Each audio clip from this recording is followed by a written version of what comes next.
আজকে বিকালে আমি একটু ঘুরতে বেরিয়েছিলাম বন্ধুদের সাথে, ভগবানের দর্শন করতে গেছিলাম। এটা হলো আমাদের পশ্চিমবঙ্গের সব থেকে বড় শিব মন্দির। তো হ্যালো বন্ধুরা, গুড মর্নিং। আজকে ভাবছিলাম ছুটির দিন একটু বেশি করে ঘুমাবো, কিন্তু না, আমার তাড়াতাড়ি ঘুম ভেঙে গেল রোজ দিনের মতো। ঘুম থেকে উঠে হাঁটতে হাঁটতে আমি ব্রাশ করতে করতে বাড়ির পেছনে গেলাম, দেখলাম যে পাটগুলো খুব তাড়াতাড়ি কত বড় হয়ে গেছে। যেহেতু আজকের দিনটা আমার কাজের ছুটি, বক্সে হোম থিয়েটার চালিয়ে মনের আনন্দে একটু ডান্স করে নিলাম।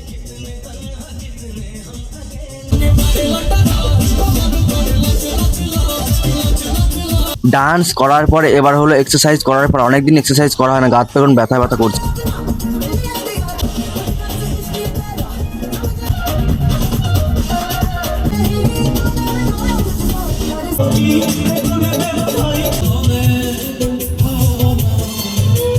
গান শুনতে শুনতে ফাইনালি আমার এক্সারসাইজ করা কমপ্লিট হলো। হাত মুখ ধুয়ে নিলাম, একটু হাত পা মুছে নিলাম। তারপর দেখলাম যে মা আমার জন্য এক গ্লাস ছাতুগুলি রেখে দিয়েছে। তো চিয়ার্স গাইস। অনেকদিন পর এক্সারসাইজ করার পর মনে হচ্ছে গায়ে একদম পুরো এনার্জি নেই। আজকে সকাল থেকে দেখলাম যে আকাশে প্রচন্ড মেঘ মেঘ ভাব, আবহাওয়াটা খুব ঠান্ডা, খুব সুন্দর লাগছে। সবকিছু কমপ্লিট করার পর তারপর আমি ভাইকে বললাম, ভাই তোর বাবা সাইকেল নিয়ে আমাকে একটু সেলুনে দিয়ে আয়। ভাইকে ভাইয়ের বাবার হ্যান্ডিক্যাপ সাইকেলের সঙ্গে খুব ভালো মানিয়েছে, খুব ভালো ম্যাচিং খেয়ে। সেলুনে আসার পর সেলুনে দাদাটা বললো যে ওনার ভাইকে নিয়ে গিয়ে একটু ড্রপ করে দিয়ে আসতে। আমি গেছিলাম বাইক নিয়ে। আমি সকালে সেলুনের দোকানে আসার আগে দেখলাম যে আরো তিনজন ওয়েট করে আছে আমার মতো। দেখতে দেখতে প্রচন্ড জোরে বৃষ্টি পড়ছিল আর হাওয়া বইছিল, খানিকের মধ্যে সবকিছু ঠান্ডা করে দিয়ে গেল। কমসে কম 2 ঘন্টা অপেক্ষা করার পর আমার সেলুনের কাজ কমপ্লিট হলো। তারপর আমাকে ভাই যেমন দিয়ে আসছিল তেমন নিতে এসেছিল আমাকে সাইকেল নিয়ে। তোমার খিদে লেগেছে? খিদে লেগেছে?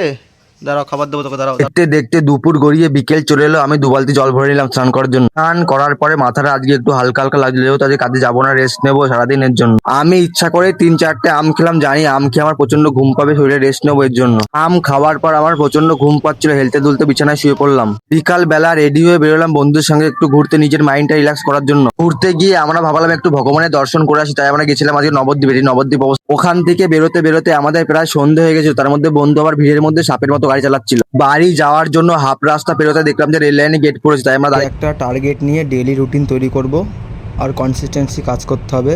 নিজের পড়া নিয়ে, ভিডিও নিয়ে, কাজ নিয়ে সব কিছু ঠিকঠাক করতে হবে, না এরা সব কিছু উল্টোপাল্টা হয়ে যাচ্ছে। সব কিছু লাইন মতো সাজাতে হবে, নিজেকে পরিবর্তন করতে হবে, যা দেখছি। ভাবলাম যে বাড়ি এসে ভাত বা রুটি খেয়ে পড়তে বসা যাবে না, তাই শুধু ফল খেয়ে আমি পড়তে বসলাম। তো টাটা বন্ধুরা।